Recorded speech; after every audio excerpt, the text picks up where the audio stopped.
Hey guys, kinggath here with another patch for Sim Settlements 2. This is patch 1.0.4, which I'm calling post-launch micro content.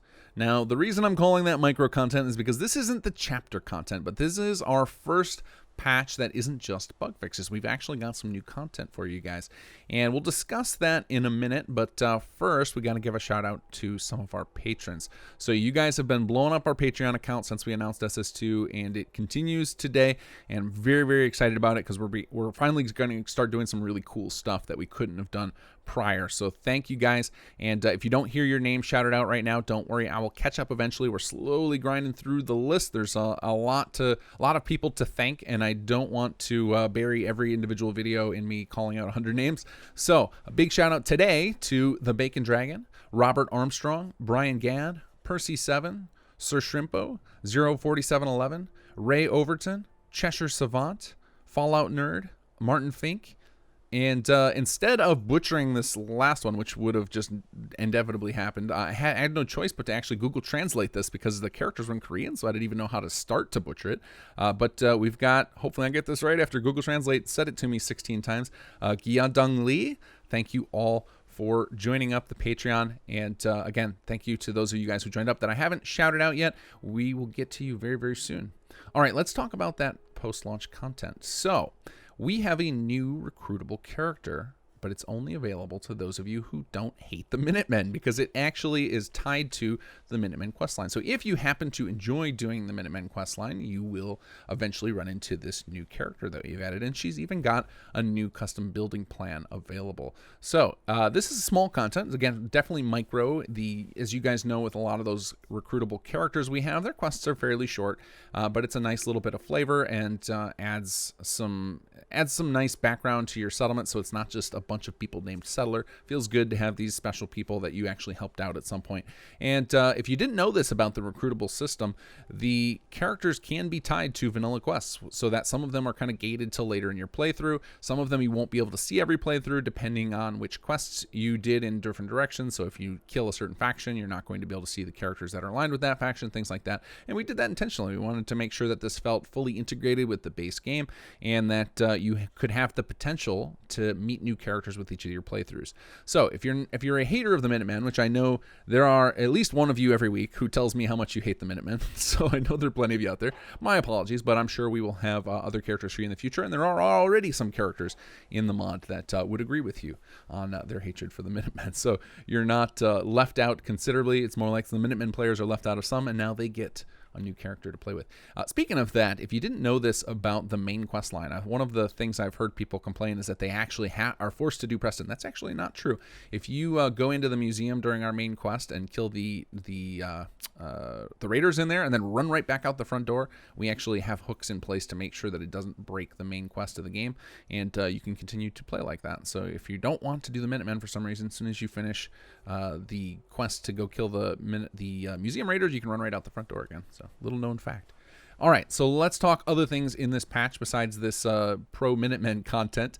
There are mostly bug fixes beyond that, but there are a few that I wanted to talk about because I'm sure most of you don't have time to read the patch notes, so I want to make sure that these big issues get pointed out to you guys. So the first one is the beacon system, the Salvage and Mark 1 beacons. If you happen to have unlocked those, you may have noticed that they don't always show all of your interior settlements on the list when you're choosing where to send things, and that should be resolved now, assuming that the interior settlements are set up correctly. There are probably some that aren't quite set up the right way that you may have found in a mod, so those might still not show up, but assuming that they're all set up correctly, you should start seeing those in the selection list.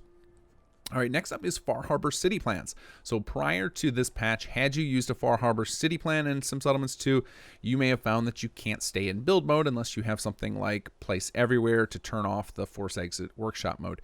And that will continue to be the case for those who have already had this happen, but going forward, if you use a Far Harbor City plan, that will not happen. We figured out what was going on there. Had to do with the scrap profile system. We have fixed that issue, and it is fixed on our server as well. So for anybody generating generating new city plans, you don't have to worry about this issue. That is resolved going forward. And if you had already generated a city plan, you're getting ready to release it in a Far Harbor settlement, you're going to want to go ahead and regen that using the web tool as of about 4 days ago. I think I finally fixed the issue there. So had you so it was just before Christmas I fixed this. So if you had built a city plan from Far Harbor before then, you're going to want to regenerate it through our web tool. If you don't know what I'm talking about with this web tool stuff, don't worry about it. Just know it's safe to use Far Harbor city plans in your game now. All right, and then lastly, our building plan fixes. So our lead building plan designer, Ono, has absolutely knocked it out of the park with fixes for this patch. Tons of building plans, had some repairs done. I know you guys have been reporting issues with things like floating items and such. And so if you find yours on the list in the patch notes, I'm not going to list all of them that he touched, but go ahead and refresh those plots and you should find those mistakes that were driving you nuts have been resolved. All right, speaking of bug fixes and things like that, if you have a bug that you didn't see on the patch notes recently, or if you haven't seen it in consistent patch notes and you're really waiting for this fix, make sure you have posted on the simsettlements.com forums. If you have and you haven't gotten any response from anyone, feel free to bump your post so you see if somebody else will take a crack at it and notice it. Search around on the forum, see if anybody else has had a similar issue, because if multiple people post about the same issue, it's easier for us to start looking at comparing load orders. People can discuss what are some of the potential conflicts, and we can actually work some of these out. But I've got a fair list of bugs still to fix, so I'm aware of quite a few more.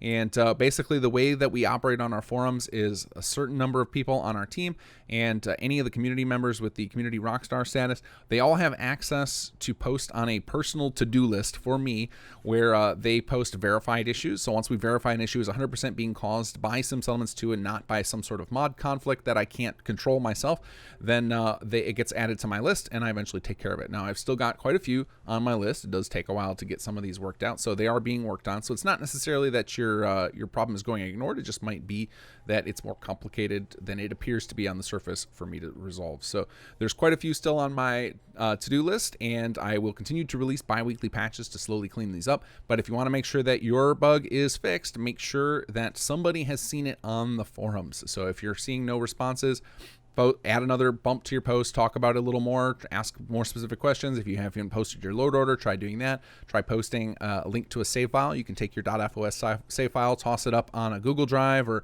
some sort of shareable drive somewhere out there, post a link to it, and hopefully we can find and resolve all of your issues as soon as possible. All right, and now finally time to give away a t-shirt. So every patch I like to give out a free Sim Settlements t-shirt, and if you're interested in that, then along with your comment down below, include the hashtag I'm about to give you. Now I say along with your comment because you got to leave something else. It's going to bore me to death if I just have to read this hashtag over and over again. So tell me a funny story about something that happened to you in the mod. Tell me something you love about it, something you hate about it. Give me a bug report. I don't care. Just post something in the comments along with this hashtag if you're interested in getting a t-shirt. And the hashtag for patch 104 is Bring On 2021. I'm sure you guys are all sick of hearing about people whining about 2020. So let's talk about the next year. Let's get excited. 2021 right around the corner. I love the start of New Year's. I'm a sucker for the whole New Year's resolution nonsense. I love it. It feels like a good fresh start. So bring on 2021. If you're interested in a t-shirt, I will draw a name in the next couple of days and respond to your comment if you were chosen. All right, guys, take care and enjoy the mods.